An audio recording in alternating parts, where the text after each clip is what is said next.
On the morning of April 5, 1945, First Lieutenant Vernon Baker stood at the base of Castle Gandolfi in northern Italy, looking up at the German fortifications carved into the mountainside above him. He was 25 years old, commanding a platoon of black soldiers in the segregated 92nd Infantry Division. The castle loomed above them in the pre-dawn darkness of medieval fortress that the Germans had transformed into a deadly strongpoint. Machine gun nests were carved into the rock. Observation posts commanded every approach. Mortars and artillery were zeroed in on the routes up the mountain. Baker's mission was simple in concept, nearly impossible in execution: lead his men up that mountain, destroy those fortifications, and clear the way for the rest of the battalion to advance in the next 6 hours. Vernon Baker would destroy 3 German machine gun nests to observation posts and a fortified dugout. He would lead his men through withering fire up that mountain, watching friends die beside him, making split-second decisions that would save lives and turn the tide of the battle. He would demonstrate courage that, by any objective measure, warranted the highest military honor his country could bestow. But it would take 52 years before his country would recognize what he did that day. Vernon Baker was one of over 1 million black Americans who served in World War II. He was one of only 7 black soldiers to receive the Medal of Honor for their service in that war, and he was the only one still alive when President Bill Clinton finally presented it to him in 1997, more than half a century after the actions that earned it. This is not just a story about one man's courage on a battlefield in Italy. It is a story about a nation that asked black soldiers to fight for freedoms they themselves did not fully possess, about men who served with honor in a military that treated them as inherently inferior, about heroism that went unrecognized for half a century, not because it wasn't witnessed or documented, but because of the color of a man's skin. This is the story of Vernon Baker and the belated justice that came too late for most who deserved it. Vernon Joseph Baker was born on December 17, 1919, in Cheyenne, Wyoming. He came into a world still reeling from the First World War, in a year when racial violence swept across America in what historians call the Red Summer. His early childhood was marked by tragedy. When Vernon was just 4 years old, his parents were killed in a car accident. The young boy was taken in by his grandparents, who raised him in a small house on the edge of Cheyenne. His grandfather, Joseph Samuel Baker, everyone called him Daddy Joe, worked as a railroad porter. It was hard work, the kind that broke a man's back and wore down his spirit. He spent long days traveling on trains, carrying luggage for white passengers, always polite, always deferential, making barely enough to support his family. His grandmother, Georgiana Baker, took in laundry and cleaned houses for white families in the wealthier parts of town. Her hands were rough from years of scrubbing and washing, her back bent from carrying heavy loads. They had very little money. Their house was small and drafty, cold in the Wyoming winters. But they had something more important than material comfort. They had dignity, and they taught Vernon that dignity mattered more than anything else in life. Daddy Joe would tell Vernon, "The world isn't fair, son. It never has been, especially not for people who look like us. But that doesn't mean you get to stop trying. That doesn't mean you lower yourself. You do your best, you hold your head up, and you prove them wrong every single day of your life." Vernon took those words to heart. They would guide him through challenges his grandfather could never have imagined. Wyoming in the 1920s and 30s was not the Deep South. There were no lynchings in Cheyenne, no Ku Klux Klan marches down the main street. But racism existed there all the same, quieter perhaps, but just as real. Vernon attended segregated schools, where black children were educated separately from white children. The black school had older textbooks, hand-me-downs from the white schools. The building was poorly heated. The teachers did their best with limited resources. Vernon couldn't eat at certain restaurants. When he and his friends went to get ice cream, they had to order at a side window, not allowed inside with white customers. He couldn't swim at the public pool except on certain days. And after those days, the pool was always drained and refilled before white children were allowed back in. When he went to the movie theater, he had to sit in the balcony section reserved for black patrons, looking down at the white audience below. These were the daily humiliations of racism in America. Not dramatic, not violent, but constantly reinforcing the message: you are less than, you are separate, you do not fully belong. But Vernon's grandparents taught him to resist that message without being broken by it. They taught him pride in who he was. They taught him that character mattered more than the opinions of ignorant people. They taught him to measure himself by his own standards, not by the limitations others tried to impose. Vernon was a good student. He loved reading, especially history books and adventure stories. He would lose himself in tales of exploration and courage, of people who overcame obstacles and proved their worth. Those stories fed something in him, a desire to matter, to do something significant with his life. He played football in high school, where his determination and work ethic earned him the respect of his teammates. On the football field, ability mattered more than skin color. If you could block, if you could tackle, if you could help the team win, you belonged. Vernon found a sense of belonging there that he couldn't find in other parts of his life. He graduated from high school in 1938. During the Great Depression, jobs were scarce for everyone, and especially scarce for young black men. Vernon worked wherever he could find employment, at a railroad yard loading freight, at a meatpacking plant, doing odd jobs around town. He gave most of his earnings to his grandparents to help with household expenses, but he wanted more. He didn't want to spend his life doing backbreaking labor for poverty wages. He wanted to prove himself. He wanted to show that he was just as capable, just as worthy as any man regardless of color. In 1941, as war clouds gathered over Europe and the Pacific, Vernon Baker made a decision that would define the rest of his life. He walked into an Army recruiting office in Cheyenne and volunteered to serve his country. The recruiting sergeant was a white man, middle-aged, with the weathered look of someone who served his time and was now just putting in hours until retirement. He looked up at Vernon with barely concealed disdain. "You know the Army's segregated, right?" The sergeant said. "You'll be with your own kind. Colored units, colored barracks, the whole bit." Vernon looked him straight in the eye. "I'm here to serve my country, same as anyone else." The sergeant shrugged, as if to say it was Vernon's funeral, and pushed the paperwork across the desk. "Fill these out. Report for basic training in 2 weeks." Vernon Baker became a soldier in the United States Army. He didn't know it then, but he had just taken the first step on a journey that would test everything his grandparents had taught him about dignity, courage, and proving people wrong. The United States Army in 1941 was a deeply segregated institution.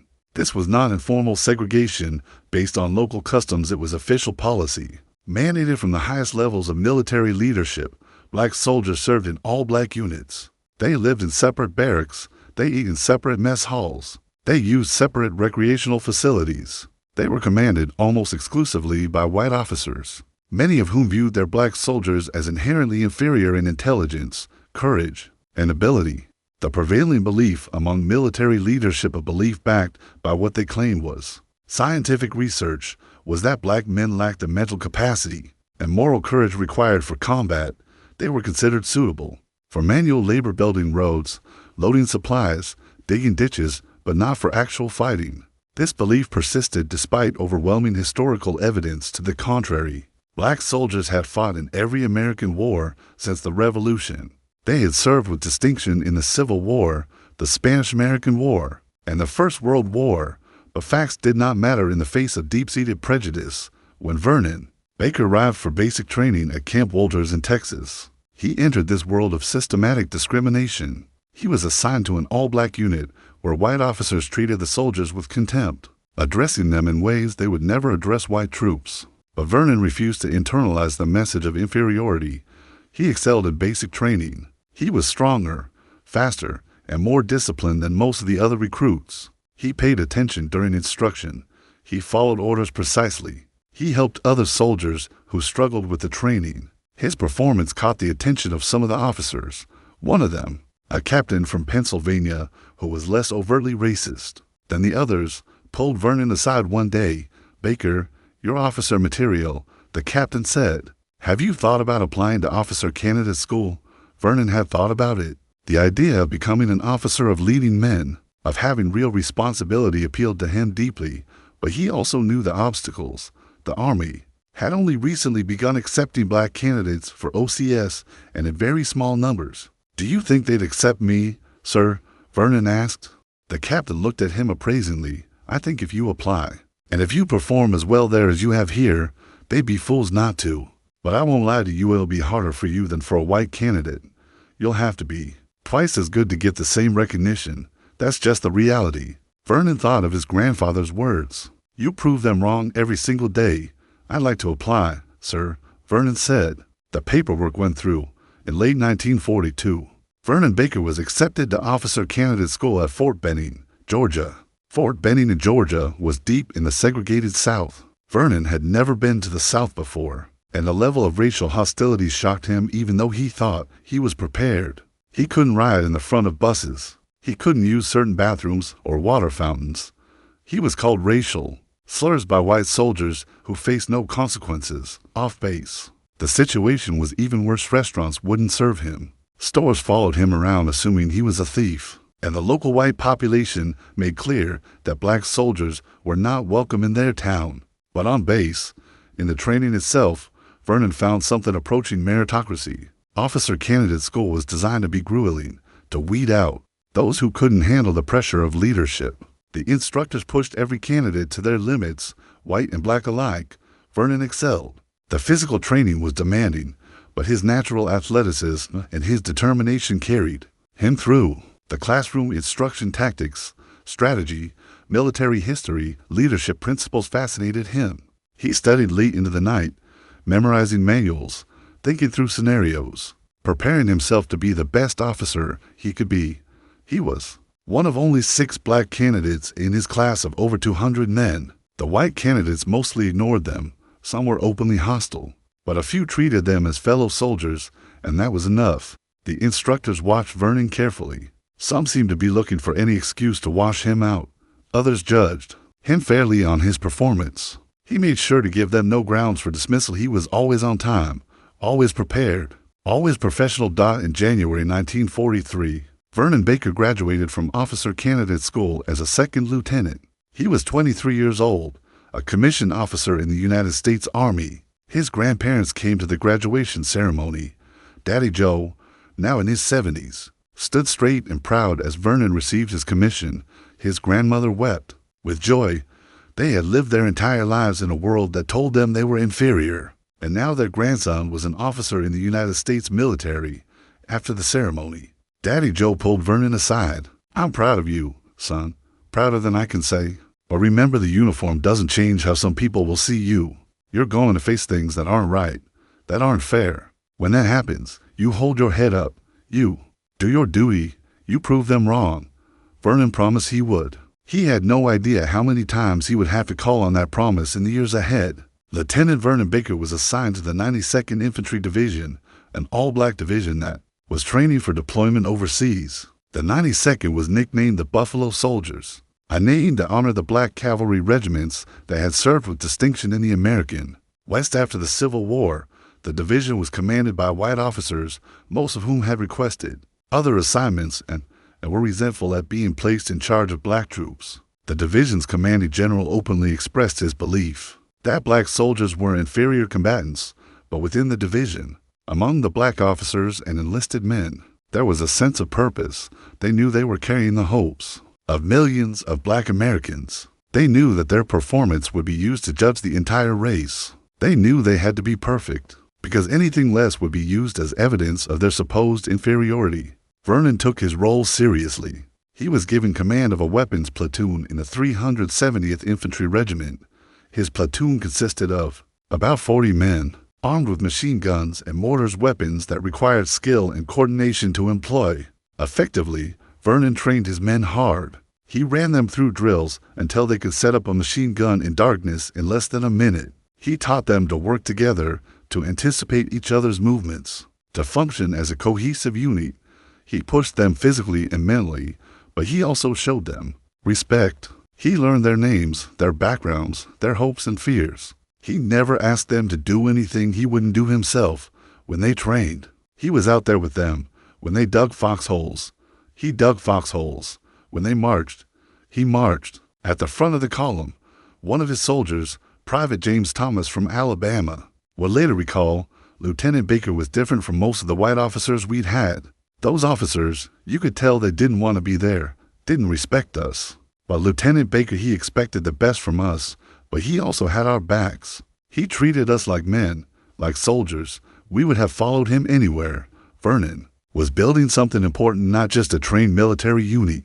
but a group of men who trusted each other and their leader. That trust would be tested in ways none of them could imagine. In July 1944, the 92nd Infantry Division shipped out from Virginia, bound for Italy. The crossing took 2 weeks, the ships packed with thousands of soldiers, the seas rough. Many men seasick for days. They arrived in Naples in late July and moved north to join the Allied forces fighting their way up the Italian peninsula.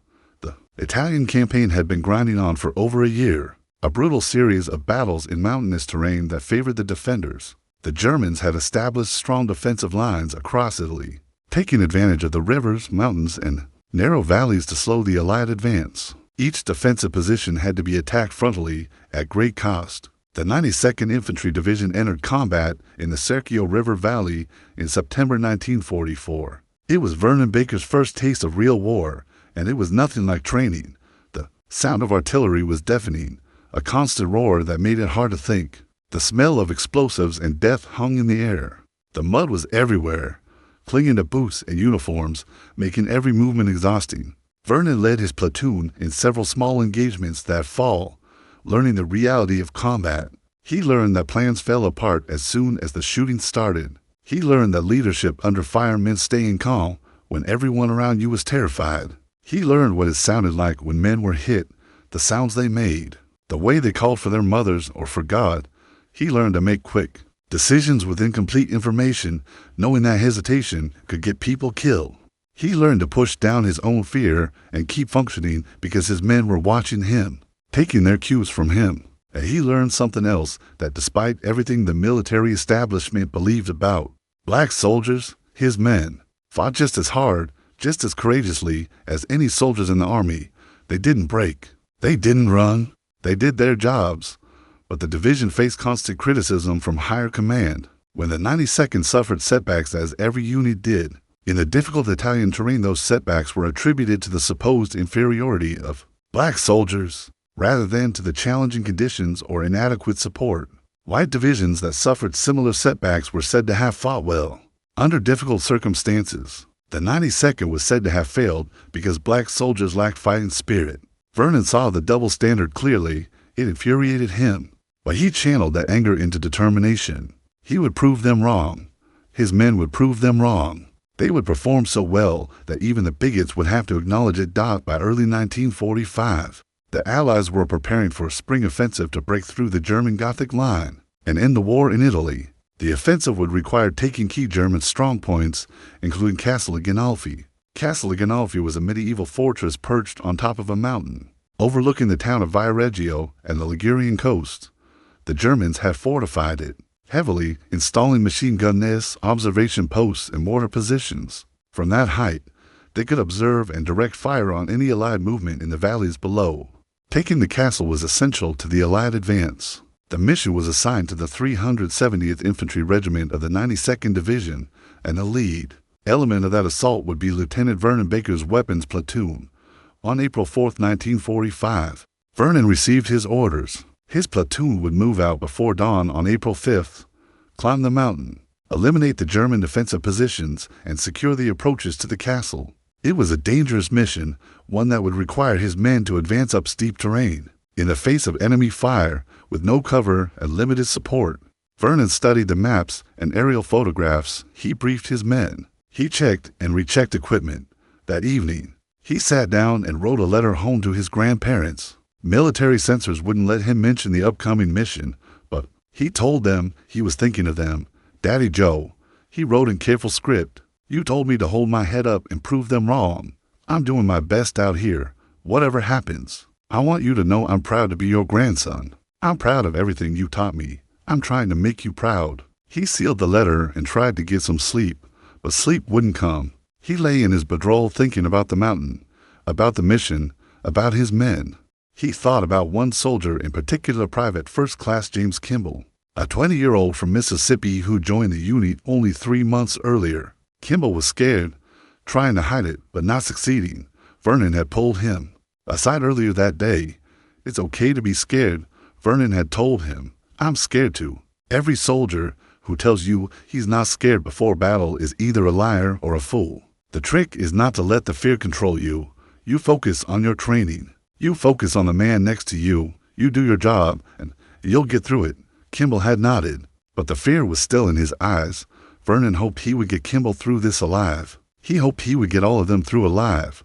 But he knew that hope wasn't enough. At 3:30 in the morning on April 5, 1945, Vernon Baker stood in the darkness at the base of the mountain, looking up at the mass of rock and fortifications. Above dot around him, his men were making final preparations, checking weapons, adjusting equipment, dealing with their fear in their own ways. Some prayed quietly, some joked nervously. Some were silent, lost in their own thoughts. Vernon gathered them together. He could barely see their faces in the darkness, but he knew each of them. He trained with them, eaten with them, learned their stories. Some officers gave grand speeches before battle, trying to inspire their men with talk of glory and honor and duty. Vernon had heard those speeches that always rang hollow to him. He decided on honesty instead. "This is going to be hard," he said, his voice low and steady. "The Germans are dug in up there. They have the high ground. They have clear fields of fire, and they're not going to give it up easily. Some of us might get hit. Some of us might not make it back." He paused, letting that reality settle. "But we have a job to do, and we're going to do it right. We're going to move carefully. We're going to watch out for each other. We're going to follow orders and stay together. And we're going to show everyone who doubted us, everyone who said we couldn't do this, that we're just as good as any soldiers in this army." Another pause. "I'm proud to serve with you men. I'm proud to lead you. Now let's go do what we came here to do." No one cheered. This wasn't that kind of moment. But Vernon saw the men straighten up. He saw determination replace fear on some faces. He saw them ready themselves. At 4 o'clock, they began the climb. The mountain was steep, covered with scrub brush and loose rock. The men moved slowly in the darkness, trying to stay quiet, trying to maintain formation, trying to reach the German positions before daylight gave them away. Vernon led from the front. His company commander, Captain John Runyon, a white officer from Texas who made no secret of his racist views, had specifically ordered Vernon to take the lead position. Some of Vernon's fellow black officers thought Runyon was deliberately trying to get Vernon killed, sending him into the most dangerous spot. Vernon didn't care about Runyon's motivations. If his men were going up that mountain, he would lead them. That's what leadership meant. They climbed for over an hour, in darkness. The terrain was treacherous. Loose rocks shifted under their boots. Thorny bushes tore at their uniforms and skin. Men stumbled and caught themselves, breathing hard, trying to stay quiet. Vernon's mind was completely focused. He watched the terrain ahead. He listened for sounds of German activity. He checked behind him to make sure his men were keeping up. Every sense was heightened as dawn began to break, painting the eastern sky with gray light. They reached the first German position. It was a machine gun nest built into a natural rock formation, with sandbags reinforcing the position and a clear field of fire down the approach route they just climbed. Vernon could see 3 German soldiers, one manning the MG for 2 machine gun, 2 others preparing ammunition belts. They hadn't spotted the Americans yet. They were relaxed. One of them smoking a cigarette, probably thinking it was just another quiet morning on the mountain. Vernon signaled his men to stop and take cover. He studied the position. A frontal assault would be suicide. That machine gun would cut them down before they got within 50 yards. He needed to take it out quickly and quietly. He pulled a hand grenade from his belt, checked the pin, and began creeping forward, using rocks and bushes for cover. His heart was pounding. His mouth was dry. Every instinct screamed at him to stay down, stay safe. But his men were depending on him. The mission depended on him. He got within throwing distance, pulled the pin, counted 1, 2, 3, and hurled the grenade with all his strength. The explosion shattered the morning quiet. The machine gun nest erupted in smoke and debris. Vernon saw the German soldiers go down. For a moment, there was silence.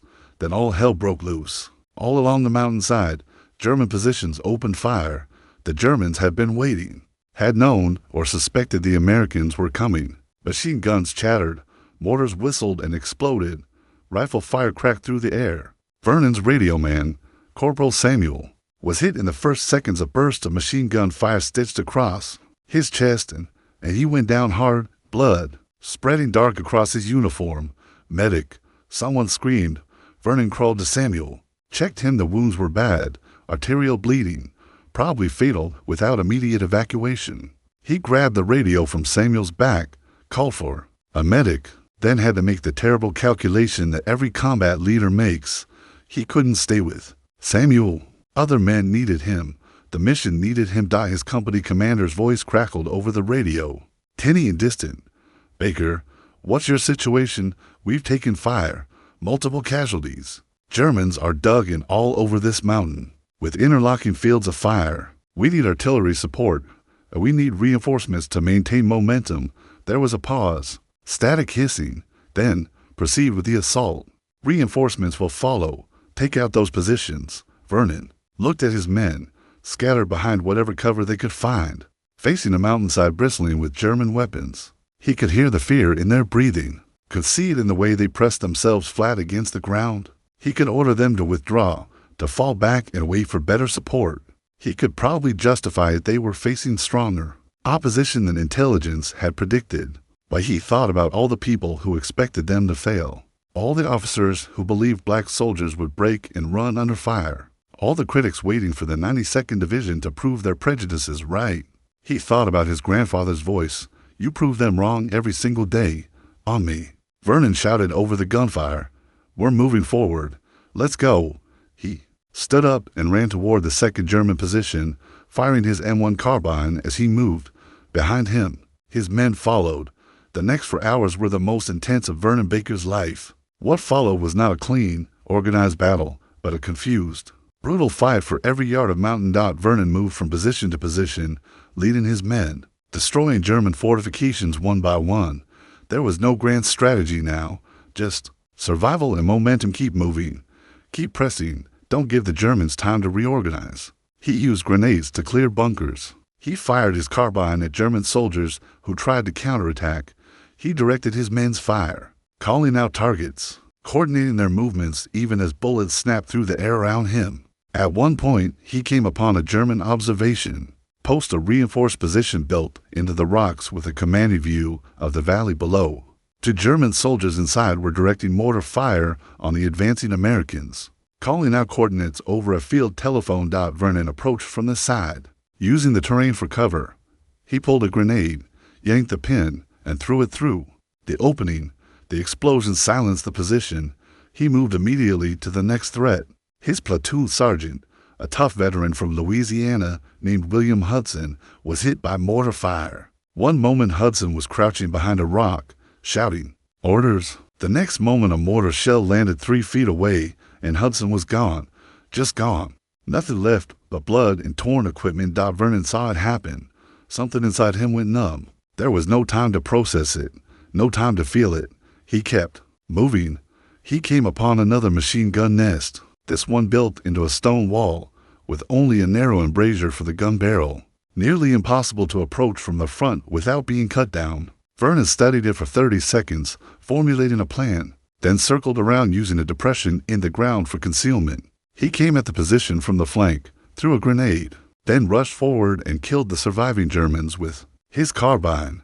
3 machine gun nests destroyed now.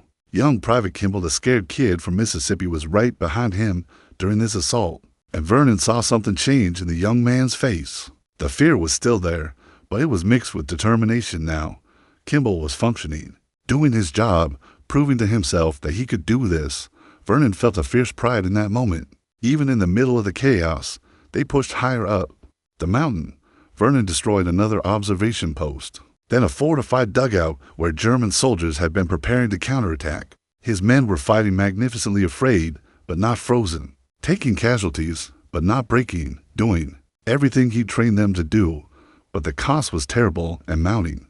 Of the 26 men in Vernon's platoon who'd started up the mountain that morning, 19 were now dead or wounded. The survivors were exhausted, low on ammunition, and pinned down by continued German fire from positions higher up the mountain. Vernon's uniform was torn and filthy. His hands were cut and bleeding. His ears rang from the constant explosions.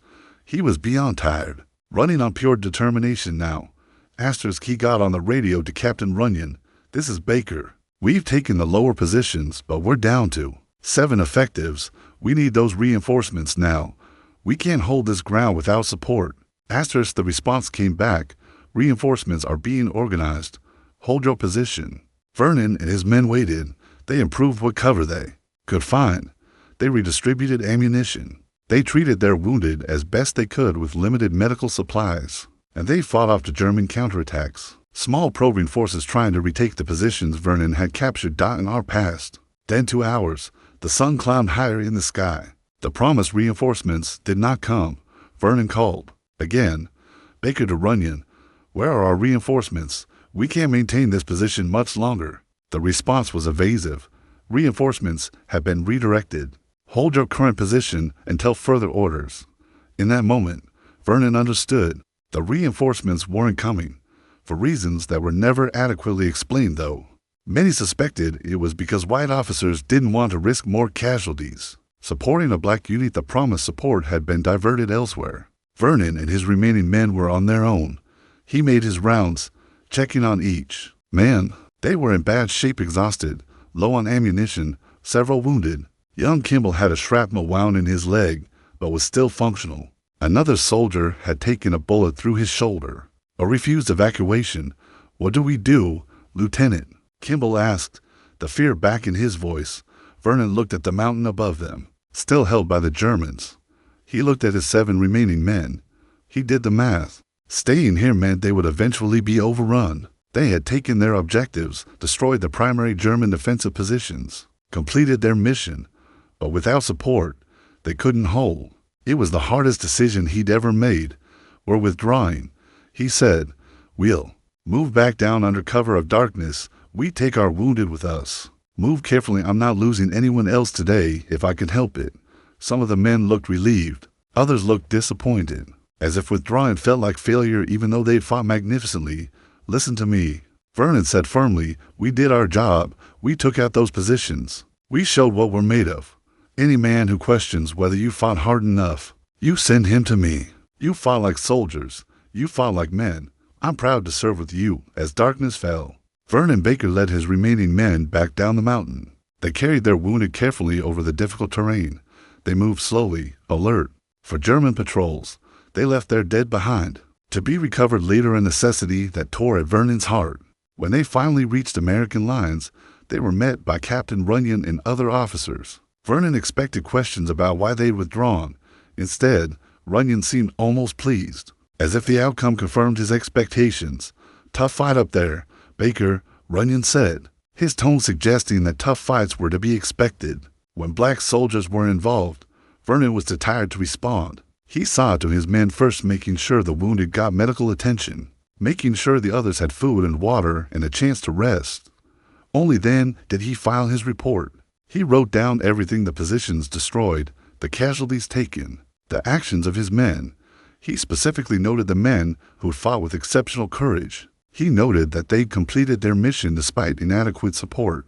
He didn't mention the reinforcements that never came. He didn't mention Captain Runyon's leadership failures.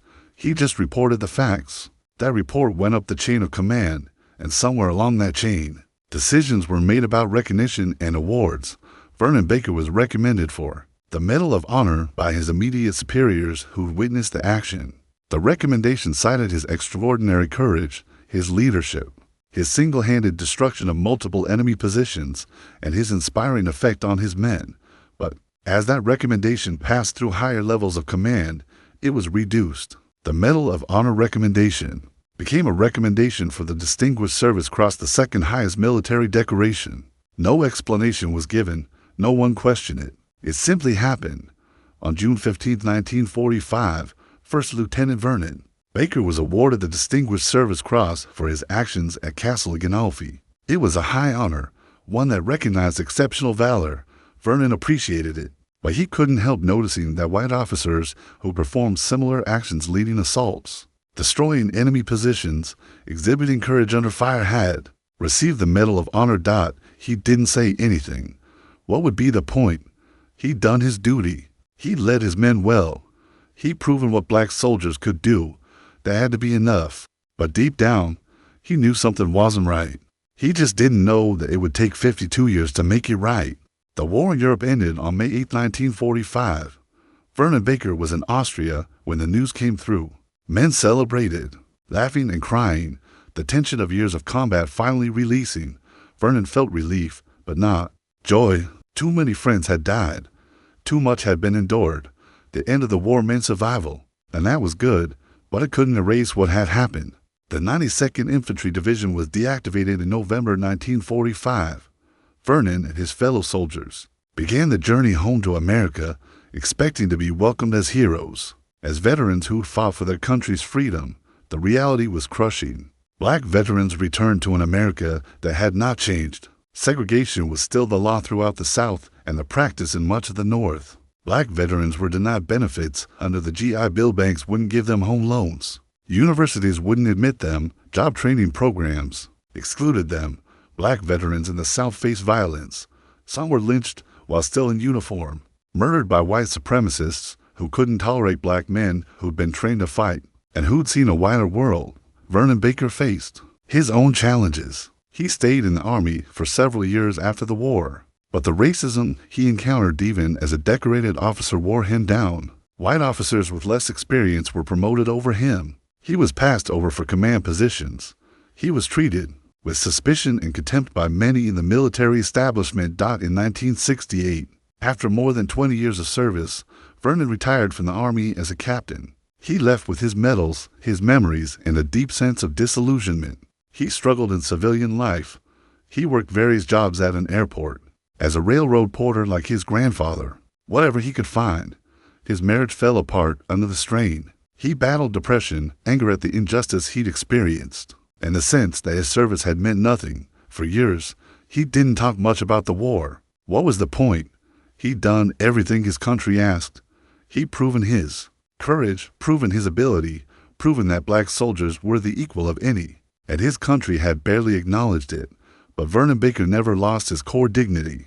His grandfather had taught him that dignity came from within, not from external recognition. He held onto that through the dark years. And then, in the early 1990s, something began to change. In 1993, a study commissioned by the United States Army began investigating a troubling historical fact. Despite the service of over 1 million black Americans in World War II, not a single black soldier had received the Medal of Honor. This was statistically impossible if medals were being awarded purely on merit. Either black soldiers had somehow failed to perform any acts worthy of the nation's highest honor, which the historical record clearly contradicted, or systematic racism had prevented proper recognition. The study, conducted by Shaw University and overseen by historians and military experts, reviewed thousands of military records. They looked at recommendations that had been downgraded. They interviewed veterans. They examined the cases of black soldiers who'd received the Distinguished Service Cross and compared their actions to those of white Medal of Honor recipients. The conclusion was undeniable and damning. Racial discrimination had systematically prevented black soldiers from receiving proper recognition for their valor. The study identified 10 cases of black soldiers whose actions clearly warranted the Medal of Honor, but who had received lesser awards or no recognition at all. These men had performed acts of extraordinary courage, actions that, had they been performed by white soldiers, would almost certainly have resulted in the Medal of Honor. One of those 10 soldiers was First Lieutenant Vernon Baker. In 1996, the Army convened a review board to examine these cases. They looked at Vernon Baker's actions on April 5, 1945. They read the original recommendations. They interviewed surviving members of his unit. They compared his actions to those of Medal of Honor recipients from other units. The evidence was overwhelming. Vernon Baker had single-handedly destroyed 3 machine gun nests, 2 observation posts, and a fortified dugout while under heavy fire. He had led his men with exceptional courage. He had completed his mission. Despite being vastly outnumbered and inadequately supported, he had exhibited exactly the kind of valor that the Medal of Honor was designed to recognize. The only reason he hadn't received it in 1945 was the color of his skin. The review board's recommendation was unanimous. First Lieutenant Vernon Baker should be awarded the Medal of Honor. On January 13, 1997, Vernon Baker, now 77 years old, stood in the White House alongside President Bill Clinton. It was an extraordinary ceremony. 6 other black soldiers were being honored. That day, their Medals of Honor awarded posthumously to their families. First Lieutenant John Fox, killed in Italy. Private First Class Willie James, killed in Germany. Staff Sergeant Reuben Rivers, killed in France. First Lieutenant Charles Thomas, who died in 1980, Private George Watson, who died saving others in 1943, and Staff Sergeant Everett Carter, who died in 1963. Vernon Baker was the only one of the 7 still alive to receive his medal. The ceremony was attended by members of Congress, military leaders, veterans groups, and civil rights organizations. It was broadcast on national television. It was a moment of national reckoning with a painful truth. President Clinton spoke first. His voice was somber, acknowledging the injustice that had taken 52 years to correct. These men fought for freedom, Clinton said, but they had to fight for the right to fight for freedom. They won the battles won against the enemy abroad and won against discrimination at home. Today, we cannot give them back the years they waited. We cannot give back to their families and their communities the celebration and recognition that should have come 52 years ago. But we can do our best to make this right. Then, one by one, the names were called. Family members came forward to receive medals on behalf of their deceased loved ones. Each name was met with applause, each story briefly told. Finally, first, Lieutenant Vernon Joseph Baker. Vernon walked forward in his dress uniform, moving slowly, but with his back straight, his head high. He stood before the President of the United States. President Clinton read the citation, describing Vernon's actions on that mountain in Italy for extraordinary heroism in action on 5 and the 6th of April 1945 near Viareggio, Italy. Then second, Lieutenant Baker demonstrated outstanding courage and leadership in destroying enemy installations, personnel, and equipment during his company's attack against a strongly entrenched enemy in mountainous terrain. The citation went on, detailing each position destroyed, each act of courage. Vernon stood at attention, listening to his own story told back to him after more than half a century. Then President Clinton lifted the Medal of Honor, a light blue ribbon holding a gold star, and placed it around Vernon Baker's neck. The room erupted in applause. Vernon stood there, the weight of the medal resting against his chest, and for a moment his composure broke.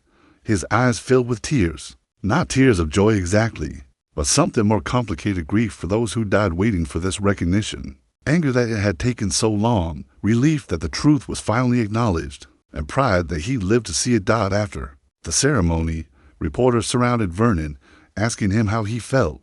Vernon Baker had never been one for easy platitudes. He'd spent his life speaking uncomfortable truths with dignity. He didn't change now. "The medal doesn't belong to me alone," he said, his voice steady. "It belongs to all the men who fought on that mountain. It belongs to the ones who didn't come home, Sergeant Hudson, Corporal Samuel, all of them. It belongs to every black soldier who served and was never recognized, who did their duty and got nothing but discrimination in return." A reporter asked if he was happy. Vernon paused, thinking carefully. "I'm honored to receive this. I'm grateful that the truth is finally being told, but I'm angry it took so long. And I'm sad for the 6 families here today, receiving medals from men who should have held them in their own hands. Those men died never knowing their country would finally do right by them." Another reporter asked if the medal made up for the 52 years of waiting. Vernon looked at the reporter with eyes that had seen too much. "Nothing makes up for it. You can't give back 52 years. You can't undo the message it sent to black veterans that their service didn't matter as much, that their sacrifice wasn't worth the same recognition. This medal is important. The truth is important. But justice delayed is justice denied. That's what they taught me in school, and it's still true." The ceremony made national news. It forced America to confront an uncomfortable aspect of its history, that racial discrimination had extended even to recognition of military valor, that black soldiers had been systematically denied the honors they'd earned. Vernon Baker became a symbol of that injustice and of the belated attempt to correct it. Vernon Baker lived for 13 more years after receiving his Medal of Honor. In those years, he became something he'd never sought to be: a public figure, a speaker, an advocate for recognition of black military service. He traveled to schools and spoke to students about his experiences. He didn't sugarcoat anything. He talked honestly about the racism he'd faced, the discrimination within the military, the injustice of delayed recognition, but he also talked about dignity, courage, and the importance of doing your duty even when the world treats you unfairly. He spoke at military bases, addressing both officers and enlisted personnel. He emphasized that leadership meant caring for your people, that courage meant doing what's right even when it costs you, that integrity mattered more than recognition. In 1997, He published a memoir titled Lasting Valor, co-written with journalist Ken Olson. The book told his full story from his childhood in Wyoming through his military service to the long wait for recognition. It was honest, unflinching, and deeply moving. In the book, Vernon reflected on what the 52-year wait had taught him. I learned that justice can be slow, but that doesn't mean you stop fighting for it. I learned that recognition from others is nice, but it's not what makes you who you are. I learned that dignity is something you carry inside, and no one can take it from you unless you let them. He also wrote about the men who'd served with him, keeping their memories alive. He named them Hudson, Samuel, Kimball, who'd survived the war and stayed in touch with Vernon, Thomas, and all the others. He made sure their stories were told, their courage acknowledged. Vernon received numerous honors in his final years. He was inducted into the Pentagon's Hall of Heroes. He received honorary degrees from several universities. Schools and military buildings were named after him. He was invited to speak at prestigious venues, but according to those who knew him best, he never let the recognition change him. He remained modest, dignified, focused on telling the truth rather than celebrating himself. He remarried and found some measure of peace. He lived quietly in Idaho, enjoying the natural beauty, staying connected with fellow veterans, continuing to speak out when asked. On July 13, 2010, Vernon Baker died at his home in Idaho. He was 90 years old. His death was caused by complications from a stroke. News of his passing made headlines across the country. Military organizations, civil rights groups, veterans, and ordinary citizens mourned the loss of a genuine American hero.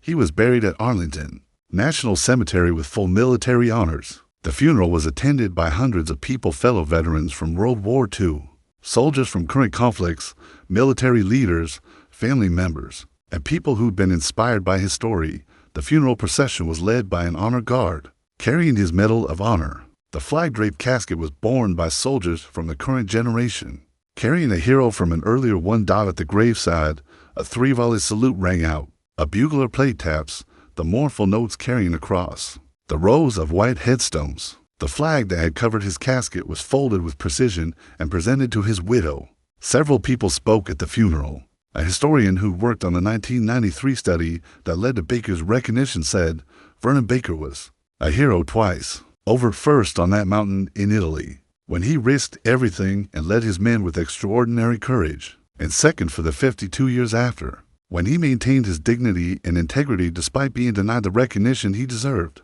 He could have become bitter. He could have given up.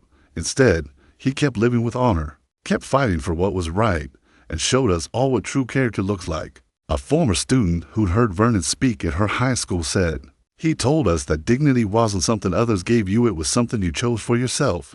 That lesson changed my life." He changed a lot of lives. A fellow veteran from the 92nd Division, now in his 90s, said simply, "Doc, Baker was the best officer I ever served under. He had our backs. He treated us like men. He proved what we could do.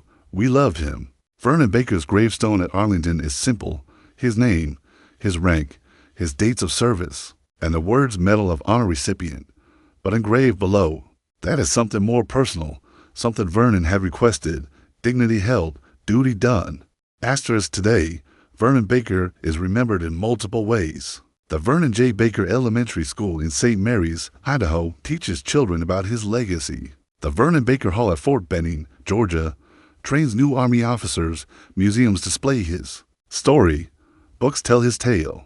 But perhaps his most important legacy is the uncomfortable truth he forced America to confront: that racial discrimination had extended even to the most sacred recognition of military valor. Asterisk Vernon Baker's story is not just about one man's courage on a battlefield. It's about the systematic denial of recognition that black soldiers faced throughout American history. It's about the price of prejudice, the cost of injustice, and the long, difficult journey toward making things right. The fact that Vernon Baker had to wait 52 years for his Medal of Honor is a stain on our national honor. It stands as a reminder that courage and sacrifice alone were not enough to overcome the racism embedded in our institutions. 7 black soldiers eventually received the Medal of Honor for World War II service. 7 out of over 1 million who served. If medals had been awarded fairly, that number should have been in the dozen at minimum, probably in the hundreds. How many acts of extraordinary valor went unrecognized because of skin color? How many black soldiers performed deeds worthy of the highest honor, but were denied because the people judging them couldn't see past their prejudices? How many men died never knowing that history would eventually, belatedly, acknowledge their sacrifice? We can't change the past. We can't restore the 52 years that Vernon Baker waited. We can't give back what was taken from him and so many others. But we can remember, we can tell these stories honestly, including the painful parts. We can make sure that future generations understand not just what these men did, but what they endured and how they were treated. Vernon Baker didn't fight on that mountain in Italy because he expected recognition.